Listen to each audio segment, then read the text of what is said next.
focus a little bit on identifying opportunities and assessing and mitigating risk. And maybe, David, we can start this conversation with you. Clearly, a mid-pressures board together with senior leadership have been navigating a very delicate balancing act and thinking both through short-term and long-term. Board members in particular must retain their more strategic, I think, responsibilities, even though there has been, a growing shift on a different level of engagement. So when you think about that dynamic, how do you personally negotiate the dynamic between short and long-term guidance that's required, really, of an engaged and effective board member? I think that in general in the boardroom, the challenge has been and continues to be find a way to spend more time on strategy and less time on report outs on financial performance and other performance metrics that speak to the past and where you've been and where you are, as opposed to where you're going and how you're going to get there. And so the long term pulls you towards strategy and having that vision and aspirational conversation. What I would say is that Adam said something that really resonated with me when he talked about the fact that the cadence of meetings and the nature of the conversations in the boardroom has changed, that the rigors and demands for the directors has ratcheted up dramatically. Most boards, public boards, you were looking at 5 times. If it was 6 times a year, your meeting was a lot. From COVID, that went to anywhere from 5 times a quarter, in some cases to 5 times a month, depending on whether your business was being pressure tested, reeling in crisis, or in some cases, your business model was completely obsoleted and you were going through a major pivot and or potentially a shutdown. And I think that has caused a very, very different type of conversation to take place in the boardroom in 2020, and a level of, I'd say, it's almost like the first time somebody ever jumped 7 feet in the high jump. And before that, the world thought that no one could jump 7 feet. I think all boards were forced to perform at a higher level in 2020, and now the expectation is going to be that boards are going to continue to perform at that higher level, balancing out the need to be involved, more aware of the details of the day-to-day, but still have that eye on and those fingers on the throttle towards trying to help the companies, not getting into the space that's supposed to be owned and occupied by the management team, but being more aware of the space that's owned and occupied by the management team, session leadership team, while putting on those guardrails and road signs to help the company get to its desired future state. Thank you. And as I think about the pressures that the boards, together with senior leadership, they've been navigating, as we said, sort of a delicate balance. Board members guiding company leadership through all manner of instances that you've mentioned, whether it is transformation, a new way to go to market, expanding into new markets, taking advantage of some challenges that a business faces, enhancing shareholder value. We talked a little bit about ESG. We'll come to another important subject in a moment, cybersecurity, fraud. Gretchen, how can you as a board member forecast what is next? What is the learning process that you've gone through in your board service that helps you anticipate what's around the corner? Yeah, that's a great question. I cannot forecast perfectly, of course, no one can, but I think really it comes down to you really have to keep continuing to educate yourself. Not just about your company, you really need to know everything that's going on around that, but you've just got to be following what's going on in the globe, in different economies, different developments. And I think, frankly, climate change and the pressure around that now is a perfect example of it, because there's so much risk and opportunity depending on what your industry is, right? And there's really a need for significant technological development. Now, I mean, I'm not a chemical engineer or, somebody that's going to, develop the technology to solve climate problems, right? But I think you have to be able to see that something needs to be done and kind of help direct your company in the right way. There are Europe is ahead of the US in at least disclosing climate issues, reporting about it, being companies being required to deal with it, okay? And it's going to come fast here. So that's one area where you could be very helpful, but you really need to educate yourself. It's not an easy subject. And everywhere you look, I mean, even if you just went on the websites of major investors like BlackRock or State Street, you could spend hours going through their views on climate change. And they're not the only stakeholders that you need to, be mindful of. There's regulators, there's your employees, there's your customers, and vendors are going to be requiring you to be addressing climate change in some way. So I just think you can't just, sit back and not try to learn about new things.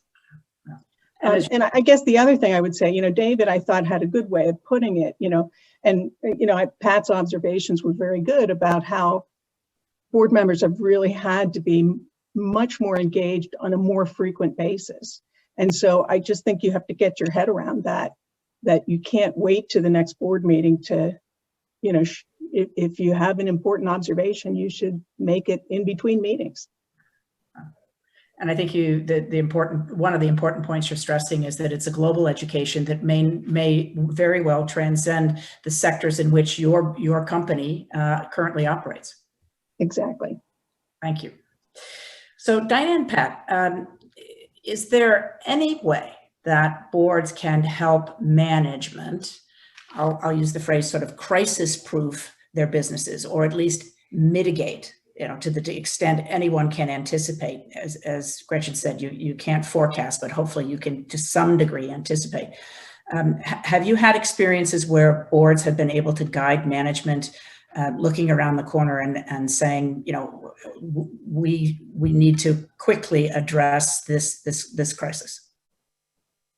Well, I think it's, picking up on a lot of the things Gretchen said, I think it's incumbent upon the board to be students of the industry that they're serving in, the dynamics that are happening in the broader world economy that might affect the business. But the short answer to your question is no, I don't think there's a way for any company to be 100% crisis proof, my opinion. I think what boards can do is first of all, make sure management teams understand it's that, depending upon your definition of crisis, it's really not a matter of if, but when, and not what happens, but how you respond to it, right? So I think what boards can do is help management teams be prepared and have a preparedness plan for a variety of scenarios. And yes, in my personal experience on boards, we've done things as detailed as tabletop exercises where, a hired consultant comes in and plays the role of the activist shareholder. And we observe how the CEO handled that conversation and then gave coaching and feedback and advice. And hey, when he said this, you might consider nuancing a response in a different way. And we as board members had the opportunity to think through, gee, how are we thinking about our strategy conversations in light of a potential activist as an example of a crisis? But look, crises can take many shapes and forms, right? There's cybersecurity breaches and consumer complaint issues or things like that. I mean, lots of things can happen in various industries, and it's impossible to be, completely crisis proof against any of them. What I think we as board members partnering with the management team can do is just be thought partners in how we respond and what the very timely, crisp response is for whatever comes around the corner. Thank you, Diana. Pat, some thoughts? Oops, mute. Classic Zoom mistake, sorry. That's all right. Yes, I do. I would answer this question there's a lot of predictable stuff, cybersecurity, information technology security, succession planning, ways you can sort of crisis proof your organization. But to the point of acceleration, I'll speak to my experience as a senior housing board member, coming as a post-acute provider, care for the elderly.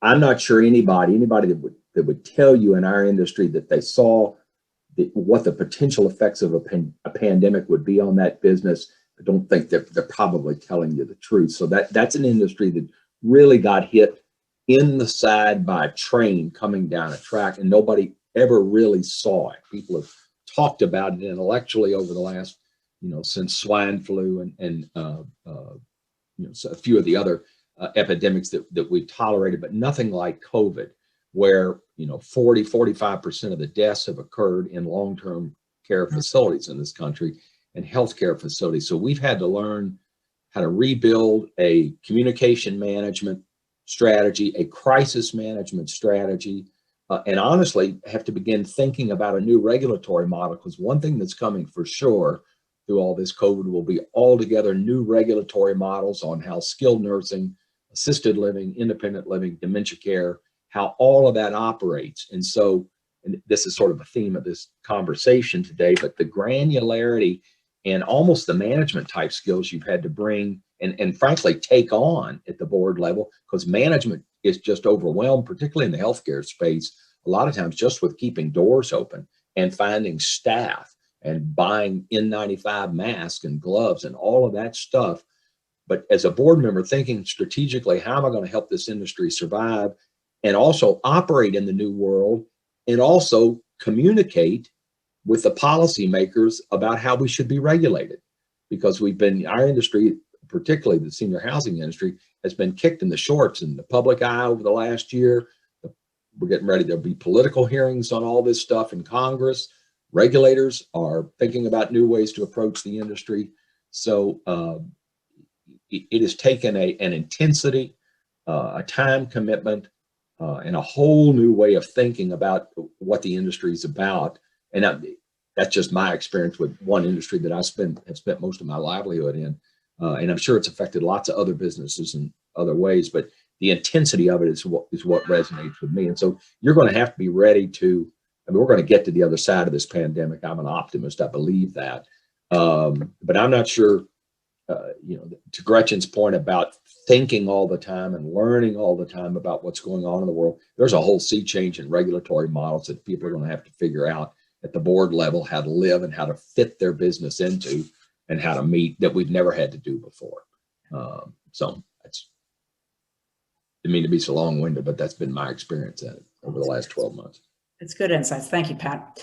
Well, we've shared a lot of thoughts around the changes and the strategies that we'll now need to deploy and are already deploying through this 18-month pandemic, but it's also created a critical and sometimes harshly needed spotlight on the importance of diversity and equality. So because this is an important subject to all of us, we'd love to have all your thoughts. And maybe, David, I could ask you to kick it off. I hope some of our audience members would like to know, in your view, what have been some of the most effective actions that companies and boards are doing in response to equality and social justice issues and unrest right now across our country? Really important topic to discuss, and I think the best practices in this area are still being determined as people are experimenting with what works and finding out what doesn't work. I would say that if you roll the clock back to April, May, the knee-jerk reaction to the tragedy that took place was to do what companies quite oftentimes do, and that is to have what I would call a say-do gap. They said a lot and did a little. And there was a tremendous amount of time and energy put into what I would call messaging, not as much time and energy put into what are we actually going to do within our companies? There was a lot of time looking externally around what kind of initiatives could be directed at the communities and locales outside of the company. Less energy spent looking in the mirror and saying, what can I do inside my company on things that I control? And as the year has played out, you found more and more companies, I think, kind of beginning to close that gap, and that has been encouraging.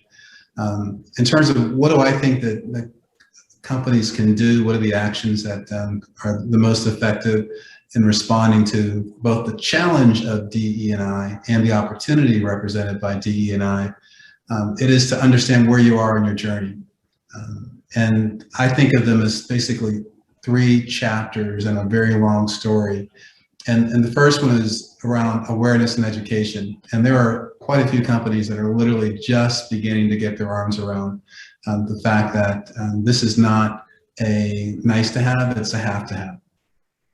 The second chapter is around initiatives and metrics and beginning to actually do something about it. And as oftentimes said, you have to measure things if you really want to manage them. And then I think the third thing, which is really the tip of the spear and the companies that are really leading the pack, is translating those initiatives and metrics into accountability and compensation. And to the extent that you really want to change behavior, give people the opportunity to basically be rewarded for it or be reminded for the lack of it. And I think that's where you find companies getting the most traction. Last couple of things I'll say before I hand the mic over, as one of my areas of emphasis is an organization that my wife and I founded called the African American Directors Forum. We've been quite involved in this conversation at the national level, so it's a topic near and dear to my heart. And I think that you have to have a point of view as a board director on the information that you want to have in the boardroom on this topic. And you can't be passive about it. If your company's not bringing that information to you in the boardroom, you need to demand it. Just like you would if there was a safety problem, just like you would if there was an environmental problem. This is another strategic corridor, a strategic imperative that if your company truly wants to be successful, it's going to have to develop a competency around, it's going to have to develop a culture around being good at DE&I. Thank you very much, David. Gretchen, can you share some thoughts with us? Sure. I agree with the way David articulated the issue. I mean, I think it was important at the outset after George Floyd's death and other people's death that companies came out, and I think maybe even it was most important for employees to hear how companies felt about it, and that was fine in that moment. But he's right, then you have to have some action afterwards.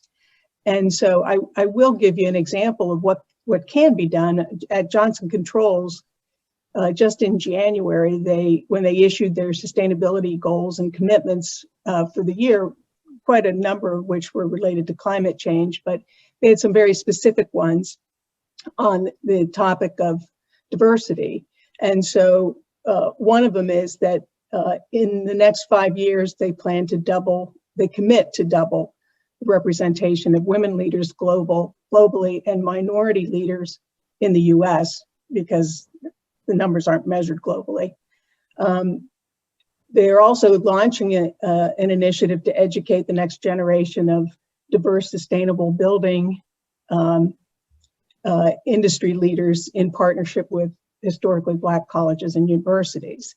And they're funding some other initiatives. They're going to increase their spending with women-owned and minority-owned businesses, that sort of thing. So David's right. To make progress, you really have to have metrics and then measure against those metrics. And they've included this in their executive compensation as well. So, I think you can tie it all together to influence how people, behave and actually follow through on these commitments. Because otherwise, if you just say it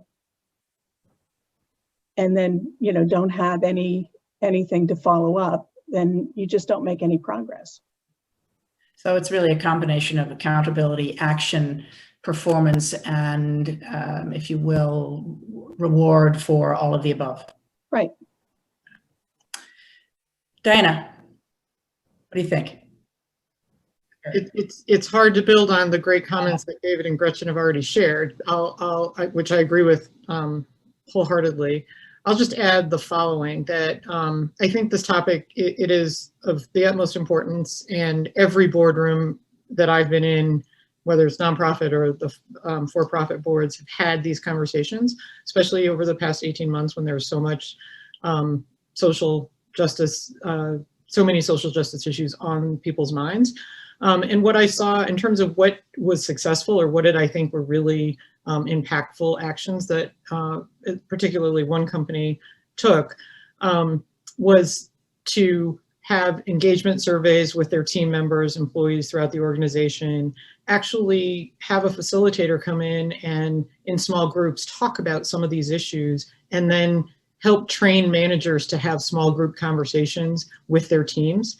I think, because the bottom line here, the thread is that having genuine conversations with authenticity is what's needed, I think, within the company, and elevating the outcomes of those conversations up to the board level is really helpful and insightful, and helps guide what are the issues or what are the actions that the board wants to incentivize management towards, and how the company will take a stand on some issues and maybe not others. Because the stakeholder groups are obviously many, and come at any given issue with diverse points of view. But I thought it was really helpful and insightful of this particular company to host these roundtables, have the CEO town hall, and then cascade that through the organization to really make sure that throughout the organization, employees felt heard, and that their voices were taken into account. So those are just some of the practices that I thought were particularly impactful around these sets of issues. Thank you. Thank you very much. Pat? Just all the remarks of Gretchen, David, and Diana are spot on. As I was listening to them, just as COVID has been an accelerant for all kinds of stuff that we've discussed, I'm hopeful that a positive that will come from the huge spotlight that's been on racial injustice in this country in the last year and a half, is a shift, to use David's phrase, it's closing that gap between saying and doing. The bank I sit on in Louisville is the headquarters is about a block from where the Breonna Taylor protesters basically lived for the last 11 months.